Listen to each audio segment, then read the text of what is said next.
एक क्रिमिनल का दिमाग कहाँ तक पहुंच सकता है और वो किस किस तरीके से किसी की हत्या कर सकता है और उस हत्या को छुपाने के लिए वो कितनी हदें पार कर सकता है, शायद इसकी कल्पना ना आप कर सकते ना मैं कर सकता। यह घटना 1995 की, जिसके बाद सारा देश दहल गया था। जो भी इस वारदात के बारे में सुनता था उसके रोंगटे खड़े हो जाते थे, दिल दहल जाता था कि कोई इतना क्रूर कैसे हो सकता है और इतनी हद कैसे पार कर सकता है। तो यह बात है 2 जुलाई 1995 की। दिल्ली में दो कांस्टेबल रात के टाइम पेट्रोलिंग करने के लिए निकलते हैं। वहां वो देखते हैं कि एक होटल से आग की लपटें और बहुत सारा धुआं निकल रहा था। आग की लपटें इतनी ऊंची थी कि वहां की चारों बाउंड्री वॉलों से भी ऊंची आग की लपटें थी।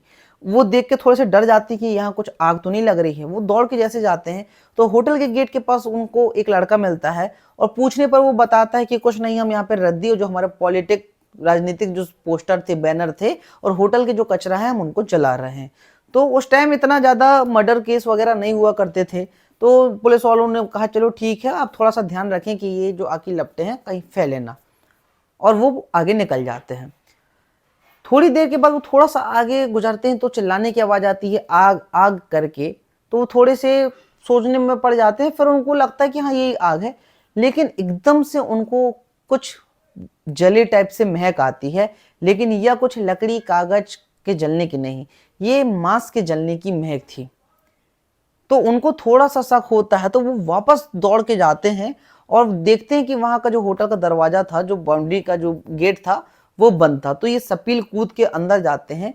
जैसे ये अंदर जाते हैं तो वहां देखते हैं कि एक तंदूर थी, तंदूर में से ये आग निकल रही थी, धुआं निकल रही थी, और जिसपे यहाँ पे दो लड़के खड़े थे और वो लगातार तंदूर पे कुछ ना कुछ कागज, कार्डबोर्ड, लकड़ी, कुछ ना कुछ डाल रहे थे आग बढ़ाने के लिए। तो जैसे पुलिस को देखते हैं तो उनमें से एक व्यक्ति तो वही था जो अभी थोड़ी देर पहले गेट पे मिला था, दूसरा व्यक्ति थोड़ा सा डर जाता है। पुलिस जैसे पास में आती है तो वो देखती है कि बहुत गंदी वहां से हल्की सी स्मेल आ रही थी। पुलिस बोलती है कि यहाँ पे क्या जल रहा है, तो बोले जैसा बताया सर कि यहाँ पे पॉलिटिक्स जो हमारी पार्टी का सामान था वो जल रहा है। वहां पर जो एक बंदा रहता है वो थोड़ा सा दम देता है कि मैं पॉलिटिकल बैकग्राउंड से, आप लोग यहाँ से जाइए। लेकिन उनको तो हो जाता है शक, तो वो एक दो बाल्टी पानी वो तंदूर में डालते हैं। जैसे वो तंदूर में एक दो बाल्टी पानी डालते हैं, वो देख के दंग रह जाते हैं कि अंदर से इतनी गंदी दुर्गंध आती है वहां से। और वहां वो जैसे देखते हैं तो इंसानी शरीर कंकाल जैसा दिखता है, आधा जला शरीर कटे कटे हिस्से में। वो देख के बिल्कुल दंग रह जाते हैं। अब जो एक लड़का था जिनको गेट पे पास मिला वो वहां से भाग जाता है। ये कांस्टेबल दोनों पकड़ते हैं किसको, जो लड़का एक और खड़ा था वहां पर। तुरंत अपने बैकअप फोन लगाते हैं अपने पुलिस स्टेशन में, सारी टीम वहां पर आ जाती है। वहां पे सब देख के दंग रह जाते हैं। वहां से फिर उस बॉडी को निकाला जाता है। पोस्टमार्टम के लिए लायक भी नहीं, वो बॉडी बची नहीं थी, फिर भी उसको वहां पे लेके जाया जाता है। अब जो लड़का पकड़ाया रहता है इससे भाई पूछताछ होती है, तो फिर ये बताता है कि मुझे कुछ नहीं पता, ये हमारे जो होटल के मालिक हैं उनके फ्रेंड हैं, ये दोनों पार्टनर में हैं, यही लेके आए थे एक बॉडी को और यहाँ पे जलाया गया। काफी पूछताछ के बाद और पूरी पुलिस जब छानबीन करती है तो पता चलता है कि ये भाई साहब सुशील शर्मा थे। टाइम पॉलिटिकल बैकग्राउंड में ये काफी ऊंचाई को छू रहे थे और उनका काफी नाम था, जो वो बंदा भाग चुका था। पूरी पड़ताल के बाद पता चलता है कि ये भाई नैना सिहानी है, सुशील शर्मा की वाइफ, जो आधी जली हुई जो बॉडी थी। यहाँ पर पुलिस फिर उनके घर जाती है कि कंफर्म करने के लिए कि ये वही वाइफ है इनकी या कोई और है। वहां पर उनको पता चलता है कि खून उनके दाग रहते हैं सुशील शर्मा के घर में, और बुलेट की जो सेल्फ रहती है, बंदूक की गोली रहती है ना, उसकी जो पीछे की सेल रहती है वो गिर जाती है, वो भी उठाया जाता है। पोस्टमार्टम में पता चलता है कि इस बॉडी को 2-3 बुलेट भी इस बॉडी के शरीर में थे और इसको काटा गया है, इसके बाद इसको जलाया गया है। मतलब क्रूरता आप देख सकते हैं, पहले बंदूक से मारा गया, फिर काटा गया और फिर लाश को ठिकाने लगाने के लिए जलाया गया। अब सीन ये रहता है कि जो सुशील कुमार रहता है, जो उसने मर्डर किया है, वो वहां से फरार रहता है, वो भाग जाता है। और जो लड़का पकड़ाया था वो केशव, वो सिर्फ होटल का मैनेजर था, ये इसने मर्डर नहीं किया, लेकिन लाश को ठिकाने में ये हेल्प कर रहा था। तो पुलिस तो उसको कस्टडी में ले लेती है। सर्चिंग करती है पुलिस, सर्च करती है कि सुशील कुमार को पकड़ा जाए, क्योंकि वो पॉलिटिकल बैकग्राउंड से भी था, तो काफी फेमस पर्सनालिटी थी उसकी, काफी फेमस बंदा था वो। तो सारे पुलिस स्टेशनों को सूचना कर दिए जाते हैं। अब ये सुशील कुमार जो था भाई, ये स्टेट टू स्टेट कहीं की कहीं भाग रहा है। ऐसे 8-10 दिन बीत जाते हैं और लास्ट में बेंगलोर पुलिस उसको पकड़ लेती है। जब बेंगलोर पुलिस उसको पकड़ती है तब भी वो पहचान में नहीं आ रहा था, क्योंकि उसने अपनी पूरी दाढ़ी, मूंछ और बाल गंजंजा हो गया रहा, अपना हुलिया उसने बदल लिया था। तो इसको जब पकड़ के पुलिस लाती है और इसे जब पूछताछ करते हैं तो फर्स्ट में तो ये एडमिट नहीं करता कि हाँ मैंने मर्डर किया। ये बोलता नहीं नहीं मैंने नहीं किया है, मैं तो था ही नहीं। लेकिन भाई रंगे हाथ पकड़ाया था, थोड़ी सी इसको टॉर्चर जब किया जाता है तो फिर ये सच उगल देता है कि हाँ मैंने ही इसका मर्डर किया था और इसकी लाश को ठिकाने के लिए मैंने इसको तंदूर में डाला। अब बात यह आती है कि इतनी क्रूरता और इतना सातिर दिमाग और क्यों, इसकी बैक स्टोरी क्या थी। अब हम इस स्टोरी के फ्लैशबैक पे जब चलते हैं कि ये एक्चुअल स्टोरी क्या रहती है, तो भाई कैरेक्टर है अपने सुशील कुमार है, नैना सियानी है जो कि मर्डर हो गया है जिसका, और सुशील कुमार जिसने इसका मर्डर किया है।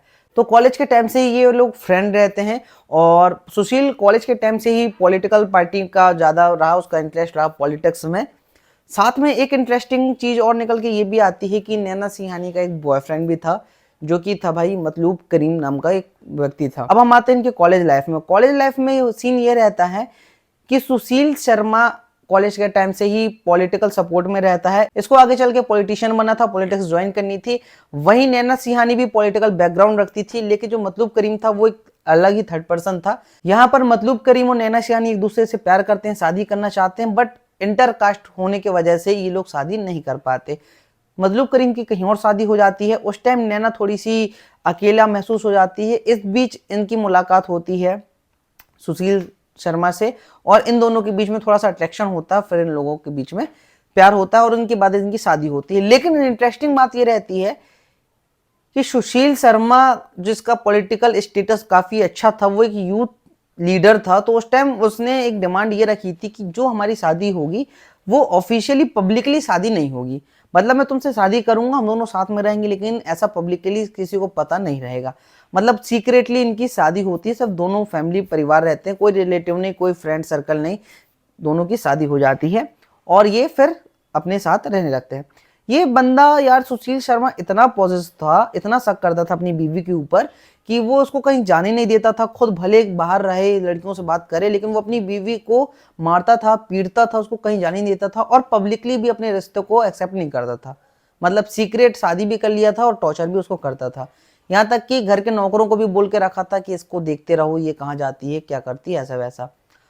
अब घटना के दिन जब हम आते हैं तो जिस दिन ये वारदात हुई, सुशील शर्मा शाम टाइम अपने घर आता है, देखता है कि नैना किसी से फोन में बात कर रही थी और जैसे वो सुशील को देखती है अपना फोन हड़बड़ा के रख देती है और कमरे में चले जाती है। सुशील शर्मा वैसे भी अपनी वाइफ के ऊपर शक करता था। ये अपना फोन उठाता है, उस टाइम स्मार्टफोन तो थे नहीं, नॉर्मली लैंडलाइन थी, लेकिन रीडायल का ऑप्शन रहता है। जैसे वो रीडायल करता है वहां सामने से आवाज सुनता है तो मतलब करीम की आवाज आती है। तो भाई ये आग बबूला हो जाता है, बमक जाता है। दोनों के बीच में बहस होती है, तीखी बहस होती है और इनकी बातें इतनी बढ़ जाती है कि ये अपनी ड्रॉअर से निकालता है गन और 3 फायर कर देता है अपनी वाइफ नैना सिंहानी के ऊपर। स्पॉट में नैना की डेथ हो जाती है। इसके बाद ये उसको चेक करता है कि भाई ये मर गई कि जिंदा है। जब ये देखता है कि ये मर गई, तब इसके बाद ये सोचता है कि मैं इसकी बॉडी को कैसे ठिकाने लगाऊं, क्योंकि अगर ये बात बाहर पता चली तो भाई मेरे को जेल हो जाएगी और मेरा पूरा करियर खत्म हो जाएगा। तो सबसे पहले ये अपनी बेडशीट पर रोल करके प्लास्टिक वगैरह लगा के इसको अपनी गाड़ी की डिक्की में डालता है और सोचता है कि मैं इसको नदी वगैरह में फेंक दूं। तो जाता है घाट तरफ नदी पास, लेकिन वहां देखता है कि बहुत सारी पब्लिक थी और जो कि ये थोड़ा सा फेमस बंदा था, बहुत से लोग इसको पहचान सकते थे। तो इसने फिर ये आइडिया ड्रॉप कर दिया कि मैं इसको नदी में नहीं फेंकता करके। तो ये जो अपने फ्रेंड के साथ पार्टनरशिप में जो इसका होटल था, ये वहाँ पे होटल पे पहुंच जाता है। रात का टाइम था, होटल को खाली करवाता है और वहाँ पर एक तंदूर होता है। बेसिकली तंदूर अगर आपको नहीं पता तो भाई ढाबे में एक रहता है, थोड़ा सा ड्रम जैसी साइज का रहता है जिसपे तंदूरी रोटी चिकन वगैरह रोस्ट होता है। वहां पर ये जाता है। अब तंदूर थोड़ा सा साइज में छोटा था और बॉडी थोड़ी बड़ी थी, तो ये जा नहीं रही थी उसमें। तो वहां पे जो इसका मैनेजर था केशव, ये उसको धमका देता है लाला चाल जैसा भी कि तू मेरी हेल्प कर करके। फिर ये क्या करता है, अपनी बीवी के टुकड़े टुकड़े करता है। पहले तो उसने मर्डर किया, अब ये अपनी बीवी के टुकड़े टुकड़े करता है और उसके बाद एक एक करके तंदूर में डालता है। तंदूर वैसे भी गर्म रहता है, आग लग गई उसमें और थोड़ा बहुत और आग लगाता है। पास में रखा जो होटल का घी, डालडा, बटर वगैरह सब कुछ रहता है, वो सब कुछ उसमें डाल देता है कि जल्द से जल्द ये बॉडी डिस्ट्रॉय हो जाए। पार्टी के बैनर, पेपर, ये सब कुछ उसमें डाल देता है। लेकिन एक छोटा सा तंदूर, इतनी बड़ी बॉडी जब जाएगी तो फिर हाई फ्लेम निकलना, धुआं निकलना स्वाभाविक सी बात ही। तो उस दिन हुआ यही कि जब दो कांस्टेबल आए और इनने सब देखा तो ये सारी घटना थी। ये घटना मतलब इतनी क्रूरता, आप समझ सकते हैं कि पहले तो बंदूक से मार दिए, सरेंडर होना छोड़ उसके टुकड़े करके इसको तंदूर में डिस्ट्रॉय कर रहा था ये बंदा। तो इसके बाद इसको फिर कोर्ट में पेश किया जाता है, जहाँ पे जज सजा देता है। वैसे तो डेथ की सजा देता है, लेकिन कुछ सालों बाद डेथ नहीं की जाती, फिर इसको आजीवन कारावास की सजा दे दी जाती है। और उसके बाद अभी कुछ साल पहले ये शख्स बाहर निकल के वापस आ जाता है। तो इंडिया में ये हो गया कि इसने अपनी वाइफ को मर्डर कर दिया, 14-15 साल जेल में काटे और ये बाहर आ गए। अब इन्हें पछतावा होता है कि मैंने क्या कर दिया। अब बेसिकली सीख की अगर मैं बात करूं तो इस कहानी से हमें क्या सीख मिलती है, या किस पे भरोसा करें, क्या हस्बैंड वाइफ भरोसा करें ना करें। बट लेकिन जहां आपको इतना पॉजिटिव समझ में आए कि आपके ऊपर हद से ज़्यादा शक हो रहा है, तो आप सहो मत, या मारपीट आपके साथ हो रही है, या इतनी भी इनसिक्योरिटी लाइफ में अच्छी नहीं लगती, या अगर आप रिलेशन में हो और अगर आपने शादी करी तो पब्लिकली ही करिए, ऐसे चोरी छुपके ना करें और सावधान रहें, सतर्क रहें। ऐसी क्राइम, थ्रिलिंग, सस्पेंस वीडियो देखने के लिए आप हमारे चैनल को सब्सक्राइब कर सकते हैं। मिलते हैं हम बहुत जल्द अपनी दूसरी वीडियो पे।